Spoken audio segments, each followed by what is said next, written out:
President Trump is now the first American president to be impeached twice. 10 House Republicans broke with their party, joining 222 Democrats to approve a single article of impeachment. It charges the president with inciting the insurrection at the Capitol 1 week ago, an attack that left 5 people dead and dozens more injured. House Speaker Nancy Pelosi says she will immediately send the article of impeachment to the Senate so that the president can stand trial. But Senate Majority Leader Mitch McConnell says that the trial will not happen before President-elect Joe Biden is inaugurated on January 20th. Hey guys, welcome. Hannah is here. So what is happening? Trump was impeached for the second time, 220 to 215, and completely lost it. He went live on Truth Social threatening civil war if the Senate convicts him, saying Americans would rise up in armed insurrection. In fact, look at this. Trump said on Truth Social this morning, "This is really bad and dangerous to our country. Their words cannot be allowed to stand. Seditious behavior from traitors. Lock them up." And then, a short time later, the president finished with this thought: seditious behavior punishable by death. Then he went further, amplifying posts calling for the execution of 6 Democratic lawmakers by name, boosting messages saying, "Hang them for treason." The sitting president of the United States just threatened violent insurrection and used his platform to call for the murder of members of Congress. This is no longer politics. This is something else entirely. This is the exact moment when Trump abandons every remaining shred of constitutional restraint. This is the moment when the mask comes off completely. This is a president who is now explicitly threatening armed insurrection and civil war if Congress dares to exercise its constitutional power to remove him. And the Secret Service is already investigating Trump's posts as potential federal crimes. Donald Trump shared a post on Truth Social calling for Democratic members of Congress to be hanged. He also posted a message that said, "Seditious behavior, punishable by death." Let's be crystal clear. The President of the United States is calling for the execution of elected officials. This is an outright threat, and it's deadly serious. Every time Donald Trump posts things like this, he makes political violence more likely. Let that sink in. The agency responsible for protecting the president is now investigating the president for incitement to violence and insurrection. The FBI is also looking at whether Trump committed federal crimes by threatening members of Congress and calling for their execution. Meanwhile, the United States Capitol is under a level of lockdown that we have never seen before. Security has surged to unprecedented levels. 400 arrests are happening on Capitol grounds as Trump supporters riot. These supporters are making death threats against members of Congress. House impeachment manager Jamie Raskin says Democrats faced an uphill battle trying to convince Senate Republicans. There's no reasoning with people who basically are acting like members of a religious cult, and when they leave office should be selling flowers at Dulles Airport. The 57 to 43 vote fell short of the 2/3 majority needed to convict the former president. The 7 Republicans who joined Democrats to vote guilty are now facing backlash. Trump's violent rhetoric is directly fueling violence at the Capitol. 37 senators have now publicly demanded Trump's conviction and removal. 37. That includes Mitch McConnell. That includes Susan Collins. That includes Lisa Murkowski. These are major Republican leaders, senior GOP figures, saying, yes, we will vote to convict. We will vote to remove. And they are saying it publicly. They are committing to it. They are telling the Senate and the nation that they will vote guilty. Let me break down the math for you because this is where things get real. Democrats have 50 votes in the Senate. To reach the 67 votes needed for conviction and removal, Democrats need 17 Republicans to join them. With 37 senators already demanding conviction, and some of those being Republicans, the numbers are getting dangerously close for Trump. The House vote of 220 to 215 shows you exactly how divided this nation is. That is razor thin. That is not a landslide. That is a very narrow margin. I called for the impeachment of Donald John Trump, President of the United States of America, for threatening judges and for calling for the execution of members of Congress. This president is a reckless, ruthless, lawless person who doesn't deserve the title of President of the United States of America. I yield back. But it passed. Trump is officially impeached. Now the action moves to the Senate for a trial. And with 37 senators already publicly demanding conviction, that trial is going to be absolutely consequential for Trump. The charges in the impeachment articles are not political theater. These are real: contempt of court for defying a judge's orders, oath breaking for violating his constitutional oath, judicial obstruction for interfering with court proceedings. These are documented facts. These are provable charges. And 37 senators are saying they will vote guilty on these charges. They will vote to remove Trump from office. John James, is he a congressman, this guy? He said, ladies and gentlemen, I am going to start the impeachment of Donald Trump. What the hell did I do? Here we go again. They want to impeach me. This lunatic, he was up. Actually, I had the television way down, and I said to our great First Lady, listen, did I just hear I was being impeached again? We're getting good at this, though. No, they've gone totally crazy. Let me walk you through exactly what Trump said on Truth Social and why it is so dangerous, because these statements represent actual incitement of violence and insurrection. Trump's live stream went viral instantly. He sat in front of a camera and said Congress has no power to convict him. He said the Constitution does not allow impeachment. He said if Congress tries to convict him, there will be civil war. Trump is claiming the Constitution does not allow Congress to remove him, even though the Constitution explicitly allows impeachment and removal. The specific threat was this. Trump said if they push for conviction, there will be civil war. The people will rise up. There will be internal conflict. Those are explicit threats of violence. Trump is saying that if Congress votes to convict, his supporters will engage in armed conflict. He is explicitly predicting and threatening civil war. That is incitement. That is a president threatening violence to prevent his removal. And the Secret Service is investigating it as a potential federal crime. Then Trump amplified posts calling for the execution of 6 Democratic lawmakers, 6 specific Democrats. He amplified posts saying, hang them for treason. Treason is punishable by death. So Trump is calling for the death of these 6 lawmakers. He is saying they should be executed for their votes on impeachment. That is explicitly calling for the murder of members of Congress. That is a federal crime. The Secret Service takes these threats extremely seriously. The FBI takes these threats extremely seriously. And Trump is amplifying them on Truth Social, where millions of people see them. This rhetoric is being used by Trump's supporters to justify violence. They are showing up at the Capitol making death threats against members of Congress. They are saying they will punish members of Congress for voting to impeach Trump. And Trump's rhetoric on Truth Social is fueling all of it. He is explicitly telling his supporters that civil war is coming. He is explicitly saying Congress has no right to remove him. He is explicitly saying his supporters should rise up. And his supporters are listening. They are acting. They are rioting at the Capitol. The House vote of 220 to 215 was incredibly close. That shows you how divided Congress is. That shows that impeachment barely passed, but 220 was enough. Impeachment passed. Trump is officially impeached. Now it goes to the Senate for a trial and conviction vote. But the Senate is where the real battle happens. The Senate needs 67 votes to convict and remove. Democrats have 50 votes. Republicans have 50 votes. So Democrats need 17 Republican votes to reach 67. Right now, at least 7 GOP senators have said they will vote guilty. 7 is not enough.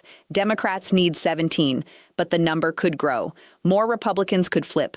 The Senate trial could expose more evidence. Senators could change their positions. The magic number is 17 Republican votes. That is what determines whether Trump survives removal or gets removed. The charges in the impeachment articles are critical because they are the basis for the Senate trial. The House impeached on contempt of court. That is documented. A judge ordered documents to be produced. Trump's team refused. That is contempt. That is a chargeable offense. The House also impeached on oath breaking. Trump violated his oath to uphold the Constitution. The House impeached on judicial obstruction. Trump interfered with court proceedings. These charges are grounded in facts. These charges are provable. Senate Republicans will have to vote on these charges. What makes Trump's civil war threat so dangerous is that it is explicit incitement of violence. Trump is not being coy. He is not using coded language. He is directly saying there will be civil war if Congress removes him. That is a direct threat. That is explicit incitement. The Secret Service is investigating, the FBI is investigating, and Trump is continuing to post on Truth Social, amplifying calls for violence. He is not stopping. He is not backing down. He is doubling down on threats. The 400 Capitol arrests show the scale of the violence. 400 people arrested at the Capitol. That is Trump's supporters bringing weapons to the Capitol. That is Trump's supporters making death threats against members of Congress. That is Trump's supporters trying to storm government buildings. And all of it is being fueled by Trump's rhetoric on Truth Social. His threats of civil war are being heard by his supporters. They are responding by rioting. They are responding by making death threats. Now, let me tell you why McConnell's public statement that he will vote to convict is absolutely significant. Because McConnell is the Senate Republican leader. He has tremendous influence over GOP senators. McConnell saying he will vote guilty is a signal to other Republicans that voting for conviction is acceptable. McConnell saying he will vote guilty means senior Republicans might follow. McConnell's statement could trigger a wave of GOP senators voting for conviction. That could push the number past 17. That could push it to 20 or 25 Republicans voting guilty, and that would guarantee Trump's removal. The Secret Service investigation of Trump's Truth Social posts is also significant, because if the Secret Service determines that Trump's posts constitute incitement to violence or a federal threat, Trump could face criminal charges. He could be prosecuted federally for incitement. He could be prosecuted for threatening members of Congress. He could face federal legal consequences. The Secret Service does not investigate lightly. The fact that they are investigating means they take Trump's threats seriously. The fact that they are investigating means they think criminal conduct might have occurred. Here is what Trump's behavior means for the Senate trial and his chances of survival. Trump's explicit threat of civil war is possibly the most damaging thing he could say right now. It shows that Trump believes he is above the law. It shows that he will resort to inflammatory rhetoric to avoid removal. It shows that he is willing to incite his supporters to act if he is convicted. Senators are going to see these threats. They are going to know that Trump is threatening upheaval if they vote to convict. That actually might make senators more likely to vote for conviction because they might decide that removing Trump is necessary to prevent further unrest. Trump's threat of civil war could actually backfire and push more senators toward conviction. Trump amplifying posts calling for executions of Democratic members is explicit incitement. This is not abstract. This is not political rhetoric. This is calling for the deaths of specific members of Congress. The Secret Service is investigating. The FBI is investigating. Trump could face federal criminal charges. Senators are going to consider this when voting on conviction. They are going to ask themselves whether they can allow a president who calls for executions of members of Congress to remain in office. The answer for many senators will be no. The House vote being so close shows how divided the nation is, but it also shows that impeachment passed.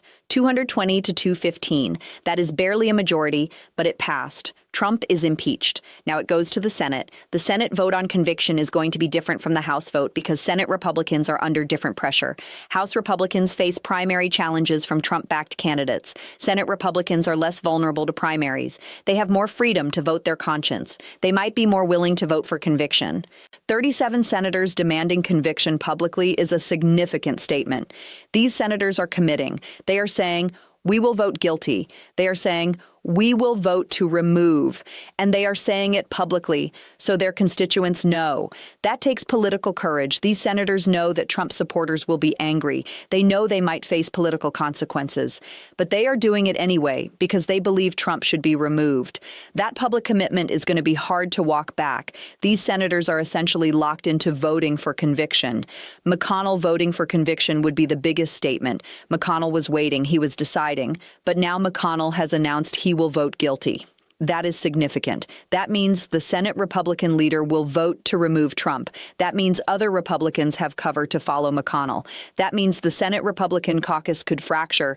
That means more than 7 Republicans could vote guilty.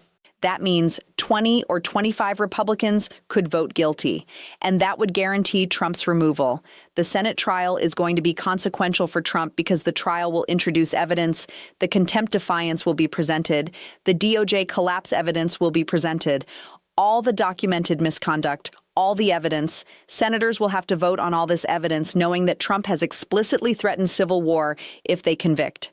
But here's what Trump does not understand. His threats of civil war do not change senators' minds in the way he hopes. His threats actually push senators toward conviction, because they cannot allow a president who threatens civil war to remain in office. Senators will look at Trump's threats and conclude that he must be removed. They will look at his amplification of calls for executions and conclude that he is too dangerous to remain president. Trump's threats backfire. His behavior actually accelerates his removal. The endgame is now clear. The House impeached. The Senate will vote on conviction within days. Removal is increasingly likely. And Trump's own behavior, his explicit threats, his amplification of violent rhetoric, his rejection of constitutional limits, all of it is driving his removal. Trump is effectively arguing for his own conviction. And within days, the Senate votes and the Trump presidency faces its ultimate test. The constitutional implications of Trump's civil war threats are profound. They represent a serious challenge to the constitutional system itself, because Trump is explicitly rejecting the impeachment process that is written directly into the Constitution by the framers. He is explicitly saying that Congress does not have the power to remove him, even though the Constitution explicitly and unambiguously grants Congress that power. He is essentially declaring that he will not accept the constitutional process. He is saying he will not accept removal even if the Senate votes to convict. He is threatening that his supporters will engage in armed conflict and civil war if Congress tries to exercise its constitutional power. That is the behavior of a president who rejects constitutional limits. This moment also raises critical questions about invoking the 25th Amendment as an alternative removal mechanism. The 25th Amendment exists precisely for situations like this. It allows the vice president and a majority of the cabinet to declare the president unfit for the duties of office and remove him immediately without waiting for congressional action. Given Trump's explicit threats, his direct rhetoric against members of Congress, his amplification of calls for their execution, members of Trump's cabinet could potentially make a strong argument that he is unfit to serve. Cabinet members could potentially invoke the 25th Amendment right now and remove him immediately. That would bypass the entire Senate trial process. The Senate trial is going to be devastating for Trump now that he has explicitly threatened civil war. The trial will introduce all the evidence of his conduct and misconduct. The contempt of court evidence will be presented showing he defied a judge's orders. All of it will be on the record. All of it will be public. Senators will have to vote on all this evidence knowing that Trump has explicitly threatened civil war if they convict. But senators cannot allow a president who threatens civil war to remain in office. They cannot allow a president who threatens violence against Congress to remain in office. Senators will look at Trump's threats and conclude that he must be removed immediately. Trump's threats backfire. His behavior actually accelerates his removal. The end game is now completely clear. The House impeached. The Senate will vote on conviction within days. Removal is increasingly likely. And Trump's own behavior, his explicit threats of civil war, his amplification of violent rhetoric, his rejection of